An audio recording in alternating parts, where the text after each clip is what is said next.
For almost 10 years, the United States was reading the Soviet Navy's most secret messages from a wiretap sitting 400 feet down on the floor of the enemy's own sea. This is how they did it. A man in a diving suit kneels on the seabed in total darkness. He is breathing helium. He cannot surface for days. And his hands are resting on a Soviet military cable that no American is supposed to be able to touch. He is not cutting it. He is wrapping a device around it, a recorder that will read every signal inside without leaving a mark. Above him, resting on the bottom of the Sea of Okhotsk, is a United States submarine that the Soviet Navy believes is impossible to have here. This is the most dangerous wiretap of the Cold War. It was a joint operation of the US Navy, the NSA, and the CIA. They called it Operation Ivy Bells, and it recorded the secret communications of the Soviet Pacific Fleet inside the Soviet Union's own waters. The Soviets chose this sea precisely because it was safe. It was theirs, ringed by their coast, watched by their sensors, close to the world. So they did something that would cost them everything. On that cable, they stopped bothering to encrypt. Which meant that every month, when divers swapped the tapes and the submarine carried them home, American analysts were reading the Soviet Navy's orders almost in plain language. The Soviets never found the tap by searching the sea. The sea didn't give it away, a man did. In January 1980, an analyst inside the National Security Agency, a man drowning in debt, walked into the Soviet embassy in Washington and sold them the secret at the bottom of the ocean. How a wiretap that survived the enemy's own waters for a decade was undone by a single phone call from Maryland. That is the rest of this story. But it begins with a submarine and a problem no one thought could be solved. The year is 1971. Deep into the Cold War, somewhere beneath the Sea of Okhotsk, a cable is carrying the voice traffic of an entire Pacific fleet. The Soviets had decided the sea was theirs. Foreign shipping did not enter. Foreign aircraft were turned back, and the cable lying on the floor of the Sea of Okhotsk was considered beyond any reach that was not Soviet. 3 agencies looked at that cable and arrived at the same conclusion from 3 different directions. The Navy knew how to put a submarine into difficult water. The NSA knew what signals were moving through that cable. The CIA understood what it would mean to collect them. The problem was geometry. To reach that cable, a submarine would have to enter Soviet home waters, navigate without chart support through a sea the Soviets actively patrolled, and descend to 400 feet, then hold position while divers left the boat. 400 feet. The depth where a standard dive becomes physically unsurvivable without equipment that, in 1971, was barely proven. There was a word for what the divers would breathe, heliox, helium and oxygen, mixed under pressure to keep a man conscious at depths that pure oxygen would turn to poison. And there was a term for how they would survive long enough to work, saturation diving. Live at pressure, stay at pressure. Your body equilibrates, and the clock stops killing you by the hour. The habitat would ride inside the submarine. The divers would enter it at the surface and not return to normal pressure for days. And then, at depth, they would leave the boat, in the dark, in Soviet water, with their tools. Could the United States actually reach that cable? The answer was a submarine that had been turned into something the Navy had never built before. The Sea of Okhotsk is not open ocean. It is a chamber bounded on 3 sides by Soviet coastline, sealed at the south by the Kuril Islands, and closed by decree to foreign shipping. The Soviets patrolled these waters constantly. Every foreign surface vessel that tried to enter was tracked. The Pacific Fleet's commanders had concluded, by the early 1970s, that the sea was theirs. That conclusion had a consequence. When you believe a room is sealed, you stop whispering. The undersea cable on the floor of the Sea of Okhotsk carried the communications of an entire ocean fleet, and much of it traveled in the clear, unencrypted. Not scrambled, not ciphered. Voice traffic, teletype, operational orders spoken and typed as if no one could possibly be listening. American analysts who later reviewed the intercepts described them as near plaintext. The intelligence was not inferential, it was direct. Submarine schedules, patrol routes, the movement of nuclear-armed vessels through home waters. Nuclear doctrine itself, how the Pacific Fleet would respond if the order came. The cable carried all of it. For the United States Navy and the NSA, the prize was not a fragment of intelligence. It was something closer to a subscription. One cable. One fleet's entire nervous system running through it. If a tap could be placed and held, the Pacific Fleet would have no secret it did not share. In a signals facility somewhere on the Soviet coast, a duty operator sat his shift. He picked up a handset. He spoke without hesitation. He had no reason to encrypt. He was inside the fortress. The sea protected him. The question was not whether the intelligence was worth having. The question was whether any machine could survive long enough at 400 feet to collect it. In 1960, the USS Halibut was commissioned as a cruise missile submarine, a weapon designed to strike Soviet cities from the surface of the Pacific. Within 5 years, the Navy decided to turn it into something else entirely. The conversion cost roughly $70 million and took the better part of 5 years. When Halibut emerged, her missile compartment was gone. In its place, a pressurized steel chamber that could keep human beings alive at depth. The chamber was called a saturation diver habitat. To anyone who didn't need to know, it did not exist. The problem the divers would be solving was this. A Soviet military cable lay on the floor of the Sea of Okhotsk at roughly 400 feet. To reach it, a man would have to breathe a mixture of helium and oxygen, heliox, and live at a pressure of 130 pounds per square inch. At that pressure, nitrogen becomes toxic. The voice rises to a helium squeak. The body's nitrogen load saturates and stays saturated. You cannot simply surface. Coming up too fast kills you. The divers worked in 24-hour rotations. They would lock out through the bottom of Halibut, descend in total darkness along a guide wire, and navigate to a cable they could not see until they were nearly on top of it. The cable itself was not cut. Cutting it would have triggered alarms in every Soviet command post on the Pacific coast.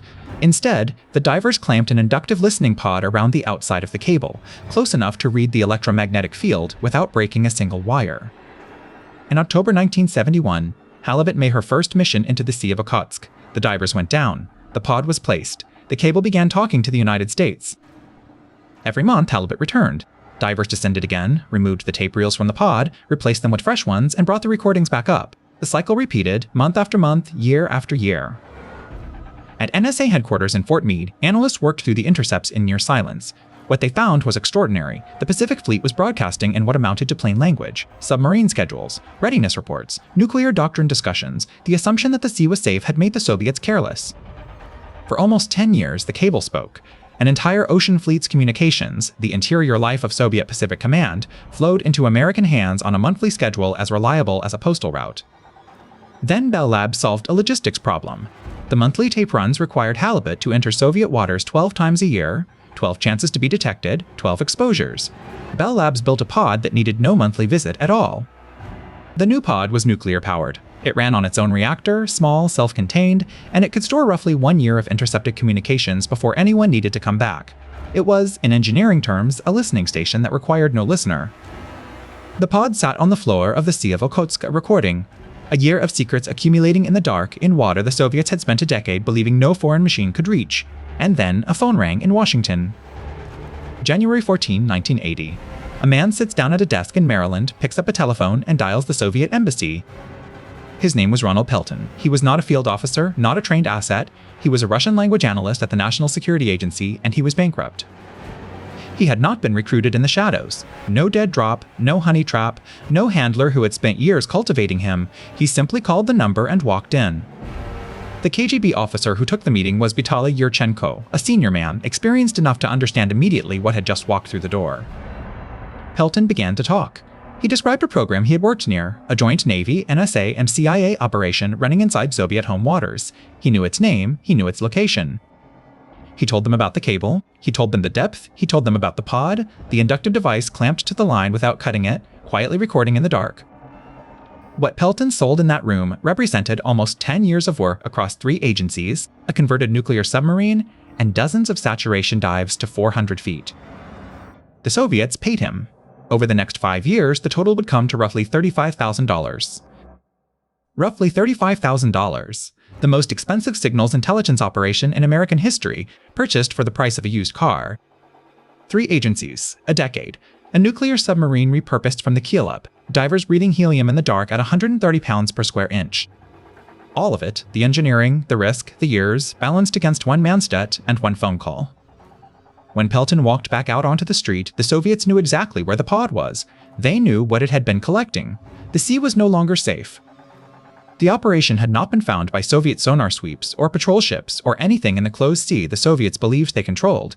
It had been handed over at a desk in Maryland. The only question now was how long it would take them to act, and whether anyone in Washington would notice before the pod disappeared from the seabed. In 1981, American reconnaissance satellites picked up something that should not have been there, Soviet salvage vessels holding position over a precise coordinate in the Sea of Okhotsk. The ships did not drift. They knew exactly where to look.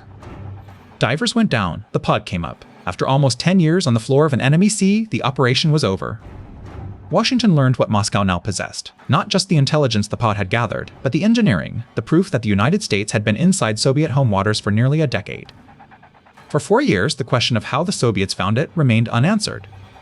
August 1985, Vitaly Yurchenko, a senior KGB officer, defected to the United States. Among the intelligence Yurchenko carried was the description of a source, a red-haired former NSA analyst who, 5 years earlier, had walked into the Soviet embassy in Washington and sold a major signals intelligence program. The name they arrived at was Ronald Pelton. In November 1985, federal agents arrested Pelton in Maryland, the same unremarkable commuter geography where he had picked up a phone 5 years before. At trial, prosecutors laid the arithmetic in front of the jury: almost 10 years of a 3-agency operation, a nuclear-powered device, the unencrypted communications of an entire ocean fleet, sold for roughly $35,000. December 16, 1986, Ronald Pelton was sentenced to 3 concurrent life terms plus 10 years. The pod the Soviets recovered from the floor of the Sea of Okhotsk was reported to have been placed on display in a museum in Moscow. An American machine reported to weigh about 6 tons, built at Bell Labs, powered by a nuclear source, exhibited under Russian lights. Pelton was released in 2015. He died in 2022. The tap is gone. The man is in prison, but the sea still holds the shape of what happened there, the cable running along the floor of the Okhotsk, undisturbed, carrying nothing now that anyone is listening to. 400 feet down, in the Sea of Okhotsk, there is still a cable. It runs along the bottom, in the dark, as it always has.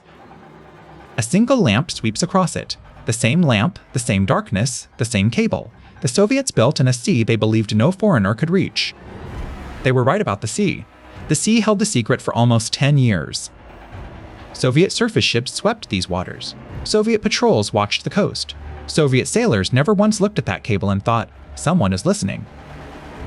The United States Navy converted a submarine over 5 years and spent roughly $70 million to get divers to the floor of this sea. The NSA ran the tapes for almost a decade. 3 agencies, hundreds of people who never said a word. Then, a man in Maryland, at a desk with a phone, undid all of it. Roughly $35,000. The price the Soviet intelligence service paid for the most expensive wiretap the United States had ever run. The Soviets never found it by searching. They were told exactly where to look. And they went and got it. Salvage ships over the site, the pod, gone, the cable still there, the decade of intelligence over. The sea kept the secret, a man did not. The cable is still there. The sea never gave anything away.